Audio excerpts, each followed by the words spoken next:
Assalamualaikum warahmatullahi wabarakatuh.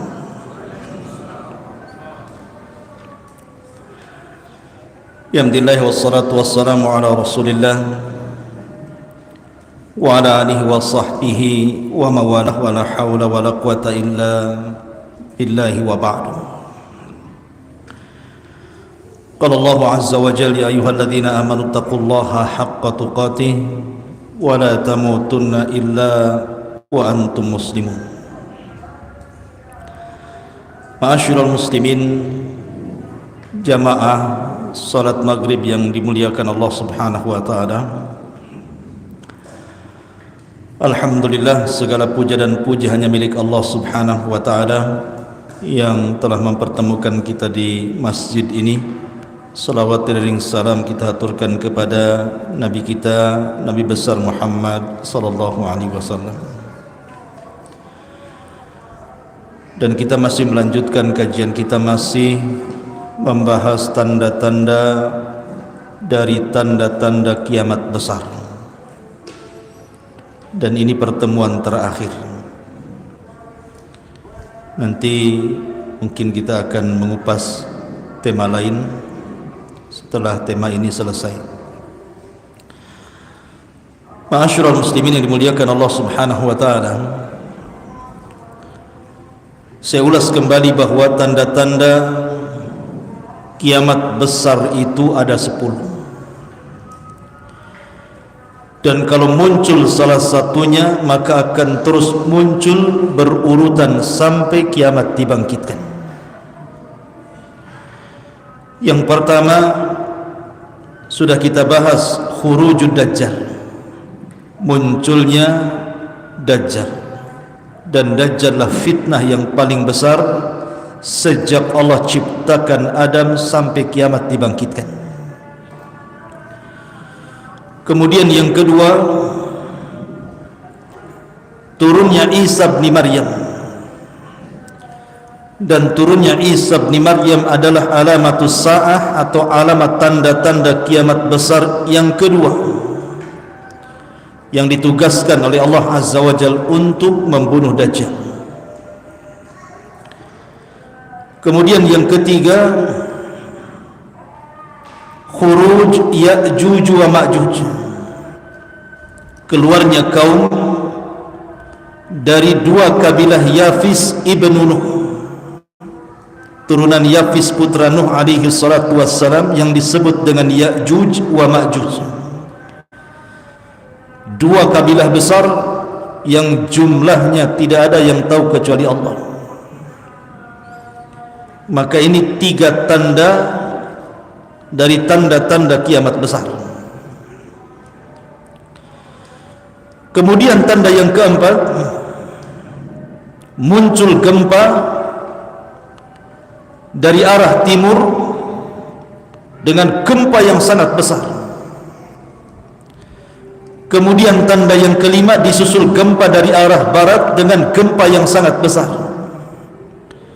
Kemudian yang keenam, gempa di Jazirah Arab yang disabdakan Nabi sallallahu alaihi wasallam, khasfun bil masyriq wa khasfun bil maghrib wa khasfun bi Jaziratil Arab.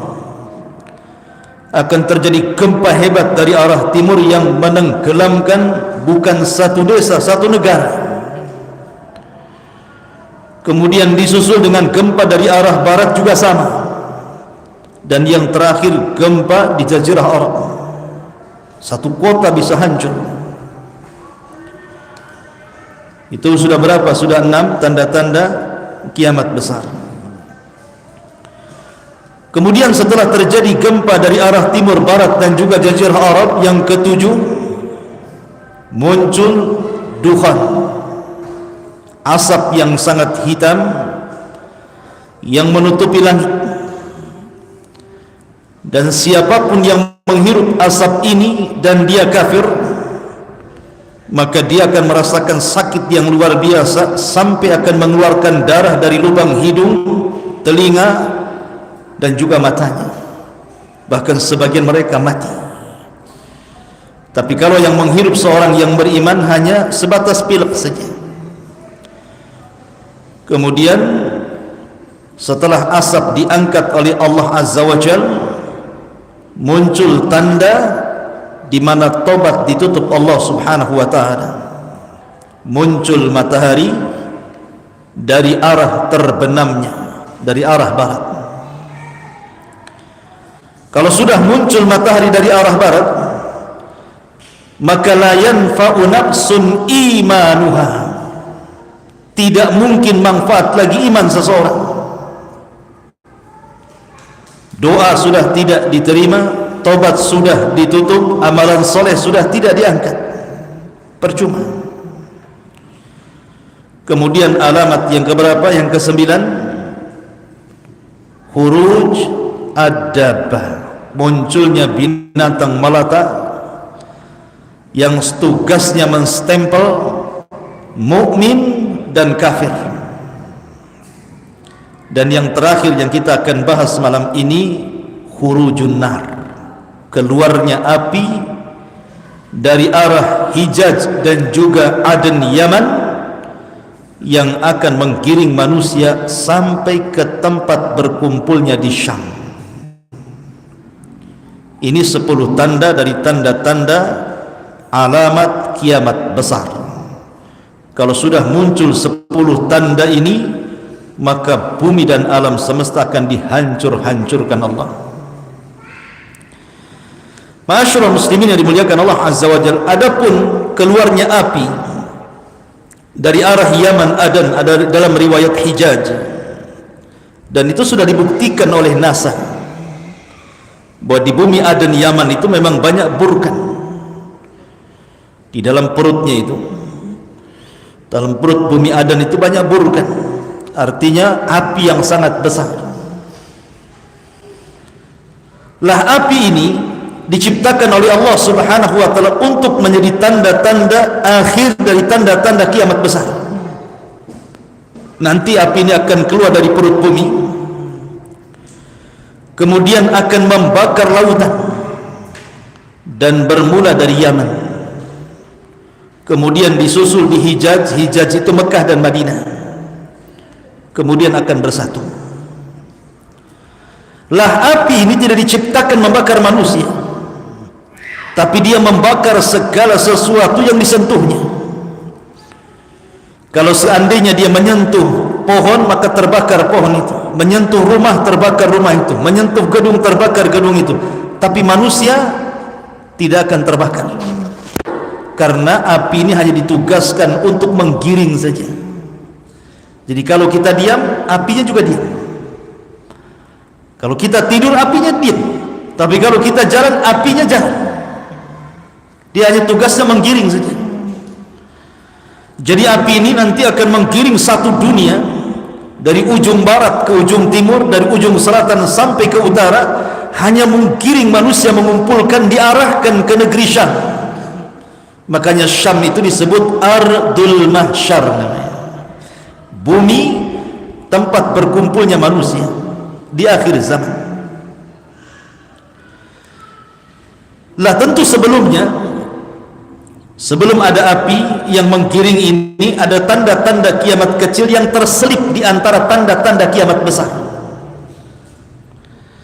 Pertama, robohnya Ka'bah, dan itu setelah tidak ada yang haji lagi dan tidak ada yang umrah saat wafatnya Isa bin Maryam, karena Isa itulah yang terakhir haji dan umrah bersama kaum muslimin.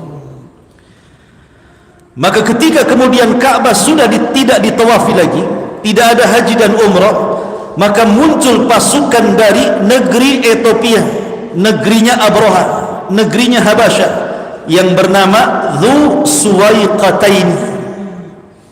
Orang yang bernama Dzu Suwaiqataini, orangnya tinggi, hitam, kemudian jalannya egang, karena kakinya seperti busuk. Namanya disebut Dzu Suwaiqataini, pemilik lutut yang bengkok. Itu bawa pasukan dari Ethiopia, dari Habasyah, kemudian datang ke Ka'bah. Maka Ka'bah dihancurkan sekeping demi sekeping sampai rata dengan tanah. Dan ini terulang Yang sebelumnya dari negeri Ethiopia juga yang hendak menghancurkan Ka'bah siapa? Abraha. Abraha itu dari Ethiopia, dari Habasya, membawa pasukan gajah, tetapi Allah haram. Kenapa? Karena Mekah masih ada orang haji dan umrah. Tapi ketika kemudian Ka'bah sudah tidak ditawafi lagi, maknanya tidak ada haji dan umrah nanti di akhir zaman, maka akan muncul pasukan dari negeri Habasyah, Ethiopia, dipimpin oleh Dzu Suwaiqatain.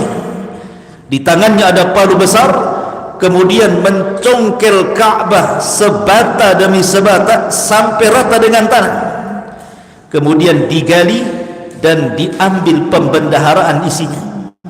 Emas-emas yang di bawah Ka'bah itu semua diambil. Tapi kemudian tentara Dzu Suwaiqatain ini dihancurkan oleh tentara dari Yaman, dari negeri Himyar, dan dibunuh dan dikalahkan.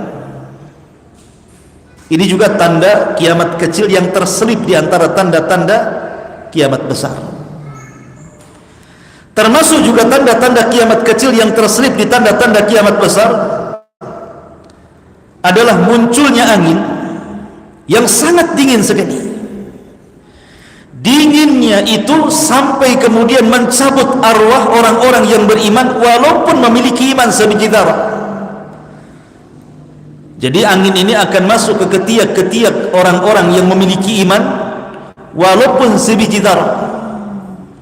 Tidak ada yang tersisa, sehingga yang disisakan hanya orang-orang yang tidak ada iman lagi, hanya orang-orang kafir dan munafik. Dari situlah Nabi SAW bersabda, la taqumus sa'atu illa ala syiraril khalqi. Tidak tegak hari kiamat kecuali di atas orang yang paling buruk yang hidup di permukaan bumi, karena sudah tidak ada orang yang beriman. Ma'asyiral muslimin yang dimuliakan Allah Subhanahu wa taala, lah ketika itulah maka tanda-tanda kiamat yang terakhir, muncul api dari arah Adan Yaman dan menggiring manusia dari Hijaz terus sampai satu dunia dikumpulkan di Ardus Syam, di negeri Syam. Apa yang terjadi setelah manusia dikumpulkan di negeri Syam? Maka Allah Subhanahu wa taala perintahkan Israfil. Israfil ini sebelumnya tidak meletakkan sangkakalanya di mulutnya, dan baru meletakkan sangkakala di mulutnya itu ketika Nabi SAW diangkat menjadi Nabi dan Rasul. Jadi ketika Rasul diangkat jadi Nabi dan Rasul, mulailah moncongnya sangkakala itu diletakkan di mulut Israfil.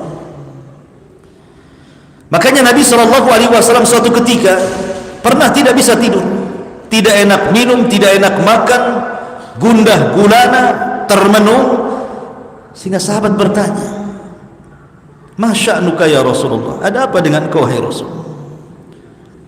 Maka Nabi SAW mengatakan, fa kaifa una, bagaimana aku bisa merasakan nikmat, kata Rasul.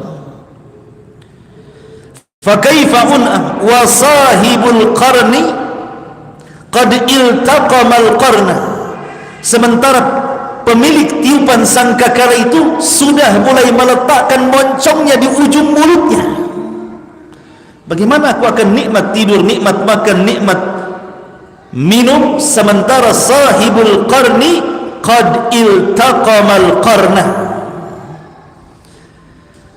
Rasul mengistilahkan sangkakala dengan kalimat al-qarnu. Qarnu itu artinya tanduk binatang, bahasa Arabnya. Tanduk itu kan mulai membesar kemudian mengerucut kecil kan, besar kemudian mengerucut mengecil. Begitulah bentuk sangkakala, seperti tanduk, karena bahasa Arabnya disebut al-qarn.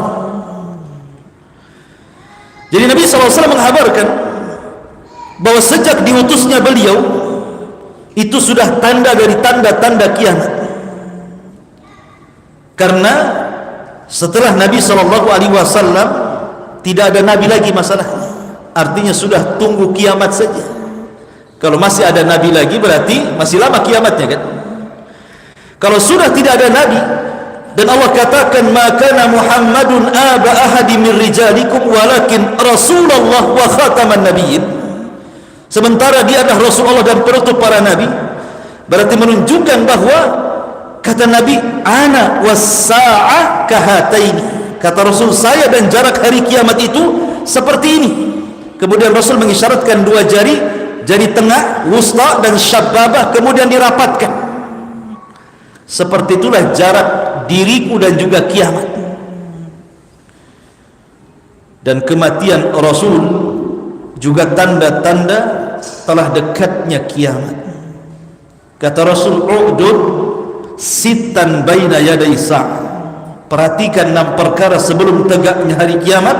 Salah satunya kata Rasul, "Mauti, kematianku." Jadi kematian Rasul pertanda kiamat sudah dekat. Tetapi kapan dekatnya, seberapa dekatnya, wallahu alam, jangan memprediksi ya. Karena ada orang yang memprediksi bahwa umat ini dari sejak diutusnya Rasul sampai kiamat itu katanya 1500 tahun. Dan sekarang sudah 1423, 43, berarti sisa berapa tuh? 7 tahun. 7 tahun lah kan, 1443 kan, berarti 1443 dari 15 dikurangi 1443 kan sisa 7 tahun. 7 tahun 57 tahun lagi mau kiamat kita. Dari mana ya Allah ya Rabb ya? Kok bisa memprediksi 1500 tahun? Ma'asyiral muslimin, kalau seandainya penetapan hari kiamat itu ada sesuatu yang sangat penting, tentu Nabi SAW tidak mungkin meninggalkan sebuah penjelasan di waktu yang sangat dihajatkan. La yajuz ta'khirul bayan fi waqtil hajah, kata para ulama. Tidak boleh mengakhirkan sebuah penjelasan padahal penjelasan itu sangat dihajatkan. Tetapi karena kiamat itu adalah rahasia Allah, Allah yang tahu, sampai kepada Nabi dan malaikat Jibril saja tidak tahu.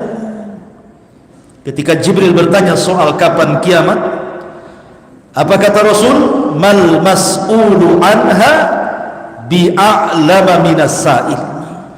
Orang yang ditanya tidak lebih paham dibandingkan orang yang bertanya. Maknanya saya dan engkau wahai Jibril tidak tahu kapan kiamat.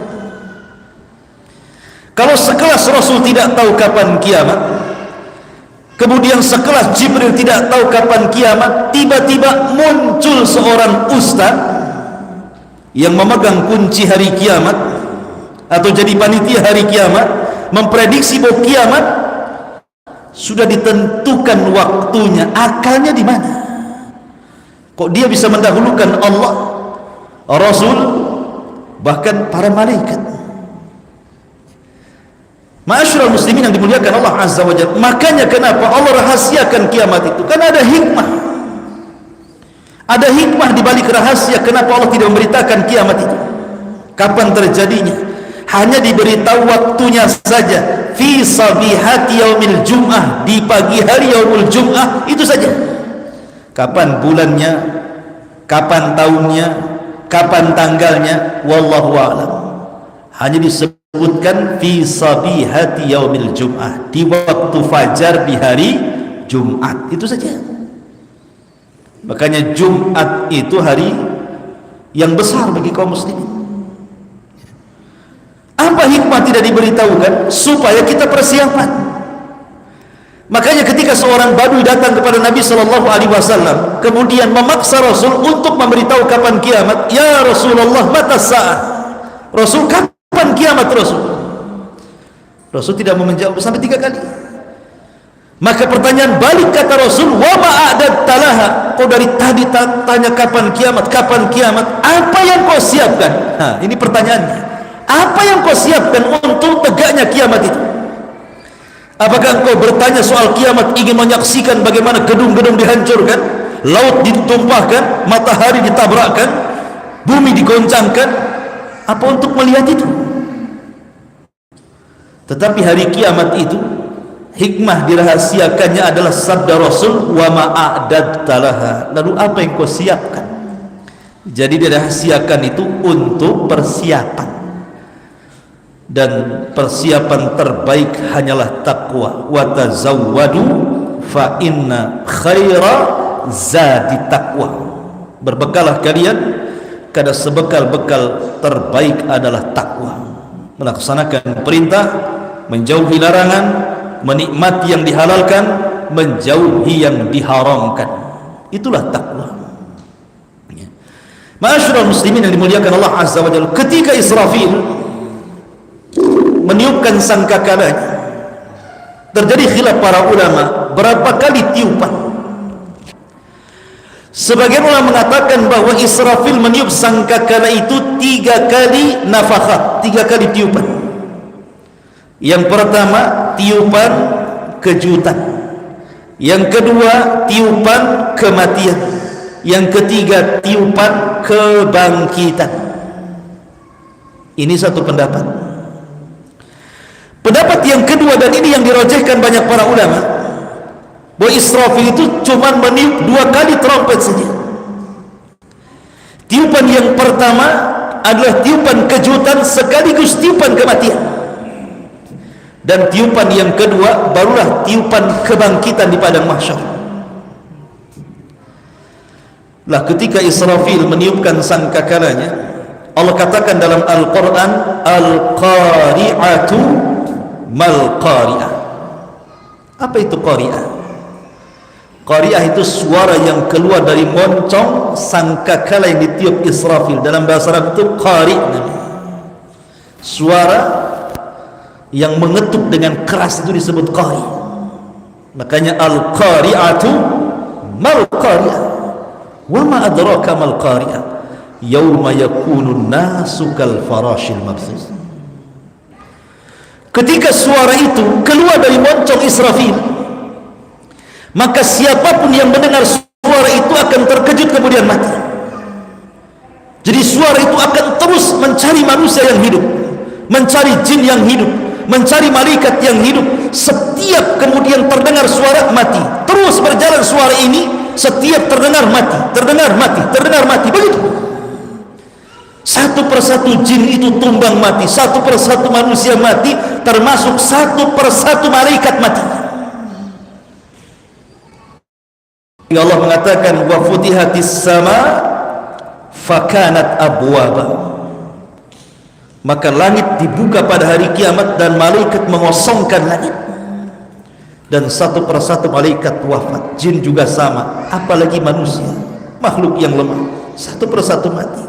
Dan yang pertama mendengar suara trompet itu rajulun, seorang laki-laki yang sedang memperbaiki kolam untuk minum unta, ya. Jadi ada seorang laki-laki sedang memperbaiki kolam, di mana kolam itu digunakan untuk tempat air minum unta. Dialah yang pertama kali mendengar tiupan sangkakala, tiba-tiba terkejut kemudian mati. Kemudian mulai ke jalan-jalan mati, masuk ke pasar-pasar, masuk ke rumah-rumah, masuk ke lubang-lubang, sehingga satu persatu manusia mati. Ketika tidak ada makhluk yang berakal kecuali dibinasakan oleh Allah Azza wa Jalla, mulailah suara itu menghancurkan satu persatu alam semesta. Bayangkan suara tiupan itu luar biasa dahsyat. Ketika kemudian tiupan itu mengenai bumi, apa yang terjadi? Idza zulzilatil ardu zilzalaha. Maka bumi yang kita pijak ini menjadi gempa. Zilzalah, zilzal diidofahkan kepada bumi. Allah tidak mengatakan idza zulzilatil ardu zilzalan, bukan. Tapi Allah mengatakan idza zulzilatil ardu zilzalaha. Ada haknya di sini. Ha ini idhofah ke mana? Kembali ke bumi. Kenapa diidhofahkan kepada bumi? Artinya gempa ini bukan di satu tempat, itu maknanya. Tapi satu bumi akan terjadi gempa. Kalau sekarang terjadi gempa di Lombok, di Batam tidak. Terjadi tsunami di Aceh, di Batam tidak. Tapi nanti kiamat, mau di Batam, mau di Tanjung Pinang, mau di Lombok, mau di Aceh, mau di Indonesia, mau di Australia, mau di mana-mana satu dunia terjadi gempa. Itu maksudnya. Makanya Allah idhofahkan dengan kalimat ha, zilzalaha. Dalam ilmu nahwu namanya mudhaf ilaih. Mudhaf ilaih. Jadi gempa diidhofahkan kepada bumi. Jadi satu bumi gempa. Bayangkan ketika suara trompet mengenai bumi, gempa satu dunia. Apabila suara trompet itu terdengar oleh lautan, apa yang terjadi? Wa idzal biharu fujirat. Maka air yang di lautan itu tertumpah ke daratan. Anda bisa bayangkan sebagian kecil laut Aceh itu, ketika terjadi tsunami, tumpah air lautan ke daratan, berapa ratus ribu jiwa dalam hitungan detik mati. Tidak perlu jam, tidak perlu hari, tidak perlu minggu. Itu baru sebagian kecil laut Aceh saja. Gimana lautan satu dunia tertumpah ke daratan, sementara isi daripada lautan itu api yang membakar? Maka tidak ada yang selamat, ikhwan. Mau kemana lagi kita ini? Lihat dahsyatnya suara trompet itu. Dan apabila suara trompet itu memukul gunung-gunung, apa yang terjadi? Gunung itu pertama akan tercabut, karena gunung itu kan pasak. Allah mengatakan dalam Al-Quran, wal jibala autada, dan gunung-gunung itu jadikan pasak. Kalaulah tidak ada gunung, maka akan terjadi gempa yang disebut dengan vulkanik. Kenapa kemudian bumi ini menjadi stabil? Kita bisa berjalan tanpa ada lini. Ada gunung yang menjadi pasak bumi itu, makanya stabil bumi ini. Kita bisa berjalan tanpa harus goyang kiri kanan. Coba ada lini, sedikit saja lini gitu ya, kita ada goyang-goyangan itu ya kan? Karena ada gunung, itulah bumi stabil. Makanya Allah mengatakan wal jibalu autada, dan gunung itu jadikan pasak bumi. Ini pasak tercabut nih. Apabila pasak tercabut ini, kemudian gunung pun geser, kemudian keluar dari pasaknya, kemudian tiba-tiba gunung terbang ke atas, kemudian di langit diadu-adukan satu gunung dengan yang lainnya. Apa yang terjadi? Al-qari'atu mal-qari'ah wa ma adraka mal-qari'ah yawma yakunu nasu kal farashil mabthuth wa takunul jibalu kal ihnil manfush. Bayangkan Allah mengatakan gunung itu seperti kapas. Antum ambil kapas, taruh di kipas gitu kan, hambur-hambur kemana-mana ya. Jadi awalnya tercabut, kemudian tergeser, kemudian terangkat, kemudian diadukan, kemudian jadi pasir, balik lagi ke bumi. Suara trompet bisa menjadikan gunung seperti itu. Apabila suara trompet ini mengenai bintang-bintang yang ada di langit, apa yang terjadi? Wa idzal kawakibun tasarat. Dan apabila bintang satu dengan yang lain itu ditabrak-tabrakan, satu planet dengan planet yang lain ditabrak-tabrakan, apa yang terjadi? Api di langit, api di bumi, api di lautan. Kira-kira siapa yang selamat? Nanti hari kiamat semua api. Jadi api di langit, api di bumi, api di lautan, api semuanya. Siapa yang bisa selamat dari kiamat? Ma'asyiral muslimin yang dimuliakan Allah Azza wa Jalla, dari sekian planet itu yang diselamatkan cuma 2, matahari dan bulan, tidak dihancurkan. Matahari dan bulan tidak dihancurkan. Matahari dan bulan ini tidak akan ketemu kan? Nggak akan ketemu matahari dan bulan itu, karena ketika matahari terbenam, bulan muncul. Kapan ketemunya? Ketemunya nanti pada hari kiamat. Matahari dan bulan itu akan dijadikan satu, ya, akan menyatu. Itu matahari dan bulan itu akan menyatu dan akan diletakkan nanti pada hari kebangkitan 1 mil di atas kepala. Dan itu disyaratkan dalam Al-Quran, wa jumi'asy syamsu wal qamar, ketika matahari digabungkan oleh Allah Azza wa Jalla dan diletakkan di atas kepala 1 mil. Anda bisa bayangkan, Allah Subhanahu wa Ta'ala sudah berikan nikmat meletakkan matahari itu di porosnya. Artinya suhunya sudah diatur. Kalau seandainya ini matahari di poros nih, kemudian matahari dikeluarkan dari porosnya, didekatkan ke bumi, terbakar bumi. Kalau matahari dicabut dari porosnya, dijauhkan dari bumi, beku bumi. Tetapi Allah paskan itu, sehingga tidak menjauh dari bumi dan tidak beku, dan tidak mendekati bumi sehingga terbakar. Bayangkan Allah Subhanahu wa Ta'ala memberikan nikmat luar biasa matahari itu. Dan nanti pada hari kiamat matahari itu akan digabungkan dengan bulan, kemudian diletakkan di atas kepala. Gimana rasanya? Ya rasakan saja nanti. Ma'asyiral muslimin yang dimuliakan Allah Azza wa Jalla. Kemudian apa lagi yang terjadi? Apabila tiupan sangkakala terkena, makhluk-makhluk yang ada di langit, para malaikat satu persatu berjatuhan, tumbang, meninggal. Ketika itulah Allah Subhanahu wa Ta'ala genggam bumi dan Allah melipat langit seperti melipat kertas. Langit itu kayak kertas diguling-gulung gitu ya. Bayangkan kalau sudah langit digulung oleh Allah dan bumi dalam genggamannya, kemudian dihancur-hancurkan selama 40. Rasul tidak menyebutkan 40 hari, Rasul tidak menyebutkan 40 bulan, Rasul tidak menyebutkan 40 tahun. Kata Abu Hurairah radhiyallahu an, ketika Allah menghancur-hancurkan dari tiupan sangkakala pertama, kemudian sampai tiupan sangkakala kedua, itu jaraknya 40.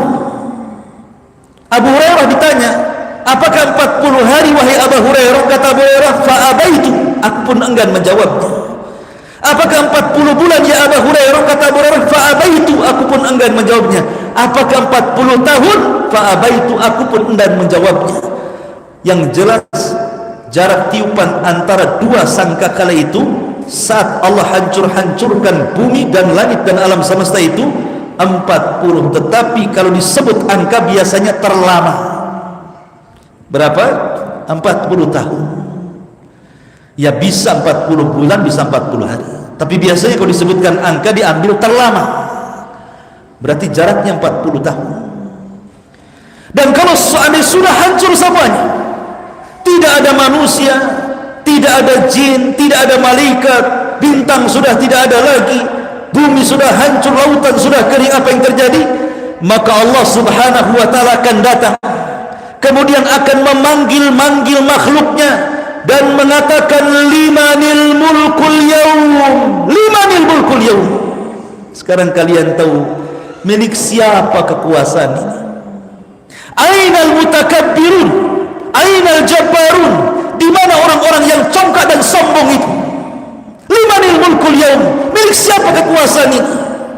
Tidak ada yang jawab, semua mati. Maka Allah jawab sendiri, lillahil wahidil qahhar. Ketahuilah bahwa kekuasaan itu hanya milik Zat yang satu, yang maha perkasa, Allah Subhanahu wa Ta'ala. Ma'asyiral muslimin yang dimuliakan Allah Azza wa Jalla, karena ketika makhluk itu semua diwafatkan, malaikat, jin dan manusia, yang tersisa hanya 4 malaikat.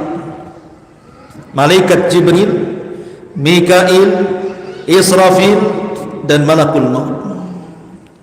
Allah memanggil Malakul Maut. Siapa lagi yang tersisa yang belum kau cabut nyawanya? Maka Malakul Maut mengatakan, semua sudah wahai Rabb. Malaikat semua sudah wafat, jin semua sudah wafat, manusia sudah wafat, kecuali Jibril, Mikail dan Israfil. Maka Allah katakan kepada Malakul Maut, cabutlah nyawa mereka bertiga. Maka mulailah kemudian satu persatu Jibril dicabut nyawanya, Mikail dicabut nyawanya, Israfil yang meniup pun dicabut nyawanya. Kemudian Allah panggil lagi Malakul Mautin, ada yang tersisa? Kata Malakul Maut, tidak ada ya Rabb, kecuali hambamu yang fakir ini ya Rabb. Maka Allah mengatakan, kalau gitu matilah kamu. Maka kematian pun mati. Malaikat yang suka mencabut nyawa, dicabut nyawanya oleh Allah. Tidak ada lagi makhluk yang hidup di permukaan bumi. Disitulah Allah Subhanahu wa Ta'ala firmankan, yauma tubaddalul ardu ghairal ardi, pada hari di mana Allah ganti bumi yang kita pijak dengan bumi yang baru. Apakah maknanya bumi yang kita pijak ini hilang, kemudian Allah ciptakan lagi bumi yang baru? Bukan itu. Bumi yang baru tetap bumi yang lama, cuman dirubah bentuknya. Kata para ulama tafsir ketika mentafsirkan ayat yauma tubaddalul ardu ghairal ardi was samawati matwiyatun bi yamini akhir ayat, maksudnya bumi yang tadinya mukarrah, yang tadinya bulat itu Allah akan hancurkan dan Allah akan datarkan. Sekarang bumi itu ada yang meninggi, ada yang rendah, ada bukit, ada gunung, ada lembah. Tapi nanti bumi akan dihancurkan kemudian dihamparkan, sehingga tidak ada yang meninggi, tidak ada yang merendah, tidak ada bukit, tidak ada gunung, tidak ada lembah, semua rata. Dan tidak ada maklam alamat, tidak ada alamat. Artinya kalau sekarang kan ada tanda ke Nagoya, ke Jodoh, ke mana, ada tandanya sekarang, ada tandanya ini RT sekian, kelurahan sekian. Nanti tidak ada, dan bumi akan kembali berwarna putih seperti tepung, seolah-olah tidak pernah dipinjak maksiat lagi. Ketika itu manusia dibangkitkan oleh Allah Azza wa Jalla pada tiupan sangkakala. Setelah Allah kemudian bangkitkan Israfil dan disuruh meniupkan kembali sangkakalanya, maka manusia akan dibangkitkan. Yuhsyarun nas yaumal qiyamah khufatan uratan ghurlan buhman, kata Rasul. Pada hari kiamat Allah akan bangkitkan manusia, pertama urah, tidak pakai baju, kemudian khufat, tidak pakai sandal, kemudian ghurlan, tidak dikhitan, kemudian buhman, tidak membawa satu pun harta di badan. Lalu apa yang dibanggakan? Apa yang dibanggakan? Artinya mau anda bekas presiden, mau anda bekas menteri, mau anda bekas pengusaha orang kaya, ketika nanti dibangkitkan, pertama tidak pakai pakaian, kedua tidak dikhitan, ketiga tidak pakai sandal, dan tidak memiliki harta di badan satu helai pun, seperti bayi yang baru lahirkan. Lalu apa yang dibanggakan? Maka Abdul Aziz, Umar bin Abdul Aziz mengatakan, halaka anni sultani ma aghna anni maliyah, halaka anni sultani. Duhai kiranya harta yang kubanggakan, apalah manfaatnya? Jabatan yang selama ini kuagung-agungkan, tidak pun ada manfaatnya, karena pada hari itu semua sama, semua sama. Jangan lagi ketika dibangkitkan, manusia ketika wafat aja semua sama, ya kan? Karena manusia itu punya kemuliaan kalau terangkai dari dua, pertama ruh dan jasad. Kalau ruh dan jasad masih menyatu, orang itu masih punya kemuliaan. Masih pakai baju bagus, bintangnya diletak-letakkan kiri kanan, ya kan? Masih punya mobil, mobilnya bagus, masih punya rumah. Itu kalau ruh dan jasad masih disatukan. Coba kalau dipisahkan ruh dan jasad itu, di mana jasadnya dicabut ruhnya, apa yang terjadi? Dia jadi bangkai, jadi mayat. Pakaiannya seragam semua warna putih, warnanya putih semua, tidak ada mayat itu dibungkus pakai kain batik, itu tidak ada ceritanya. Semua putih, kain kafan harganya murah, bisa dikoyak. Ke kuburan saya pakai keranda, pakai mobil ambulan kan itu, ambulan partai yang mengantarkannya. Sampai di kuburan apa yang terjadi? Ditinggal oleh keluarganya, hartanya jadi rebutan anak warisannya. Lalu apa yang dibanggakan? Itu baru mati, gimana hari kiamat? Ya. Masyaallah muslimin yang dimuliakan Allah Azza wa Jalla, intinya bahwa ketika manusia dibangkitkan itu, maka yang pertama kali dibangkitkan siapa? Nabi SAW. Sayalah orang yang pertama siuman, kata Rasul. Tapi setelah itu aku melihat Musa sedang bersandar. Aku tidak tahu apakah dia duluan yang bangkit ataukah diriku, kata Rasul. Saya tidak tahu. Tapi yang jelas adalah awal yang pertama keluar dari kuburan. Dan Allah mengatakan wa alqat ma fiha wa takhallat. Dan ketika tiupan sangkakala yang kedua, apa yang terjadi? Wa alqat, kami munculkan jasad-jasad sejak Adam sampai yang terakhir mati, dimunculkan dari perut bumi kemudian dilempar ke atas bumi itu.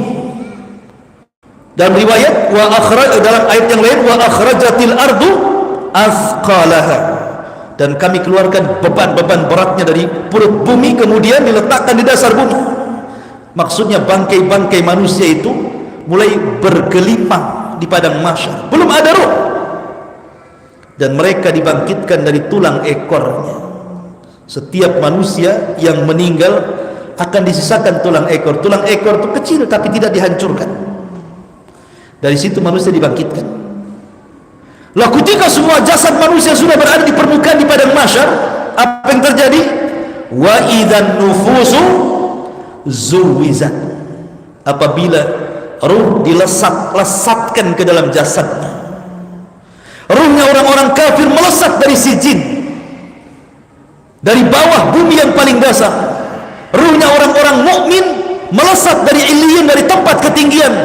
Kemudian mereka melesat mencari jasadnya masing-masing, dan tidak ada yang tertukar dengan yang lainnya. Tak mungkin ruh saya tertukar dengan ruhnya Bang Karim.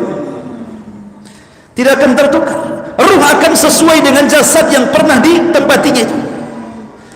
Dan ketika wa idzan nufusu zuwizat, ketika ruh dilesat-lesatkan, dimasukkan ke dalam jasad, tiba-tiba kemudian orang-orang pun bangkit. Ketika mereka bangkit, kaget. Ketika kaget itulah apa yang terjadi. Malaha idza zulzilatil ardu zilzalaha wa akhrajatil ardu athqalaha wa qala al insanu malaha. Ada apa ini katanya. Dan dalam surah Yasin, ya wailana man ba'atsana min marqadina, celaka kami, siapa yang membangkitkan dari tidur-tidur kami. Kemudian mereka dijelaskan seperti kal jaradil muntashir. Dalam surah Al-Qari'ah, al-qari'atu mal qari'ah wa ma adraka mal qari'ah, yauma yakunun nasu kal farash. Maka manusia seolah-olah farash. Farash itu apa? Laron. Antum tahu laron? Kalau ada listrik, datang laron dari mana-mana, dari sawah, dari kebun itu, lihat cara terbang laron. Tidak ada laron yang beraturan. Laron itu terbang sesukanya, nabrak kawannya jatuh, nabrak kawannya jatuh, sayapnya jatuh, akhirnya besok pagi ada di bawah semua kan? Itulah laron. Nanti pada hari kiamat orang-orang kafir dibangkitkan seperti laron, yang dari utara lari ke selatan, yang dari selatan lari ke utara, yang dari barat lari ke timur, yang dari timur, semua beradu satu dengan yang lainnya, nggak beraturan.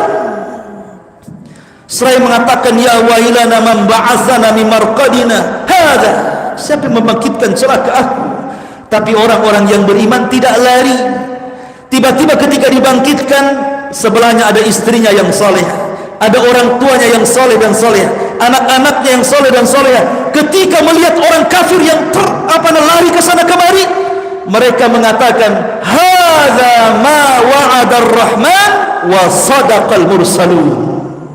Mereka tenang dan mengatakan inilah janji Allah dan benarlah ucapan para rasul. Walladzina amanu wattaba'athum dzurriyyatuhum biimanin alhaqna bihim dzurriyyatuhum. Dan orang-orang yang beriman kemudian akan dikumpulkan bersama orang-orang yang diajak beriman dari keluarganya, dan akan berkumpul kelak.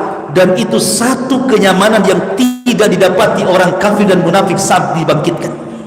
Makanya pentingnya mengajak keluarga beriman, karena kalau sudah kumpul itu ikhwan, tenang.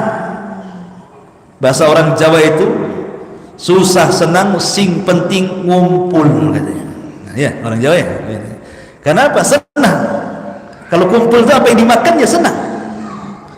Minimalnya ketika berkumpul dengan orang-orang yang beriman pada hari kiamat itu ada ketenangan orang-orang yang beriman ini. Tapi orang kafir itu kan yauma yafirul mar'u min akhi. Pertama dipisahkan dari saudaranya. Wa ummihi wa abi, dipisahkan dari ibu bapanya. Wa sahibatihi wa bani, dari anak-anaknya. Likulli imri'in minhum yauma idzin sya'nun yughni. Masing-masing orang sibuk. Sampai Aisyah radhiyallahu anha mengatakan, ya Rasulullah, kalau wanita dibangkitkan telanjang, mungkinkah orang memandang aurat yang lainnya?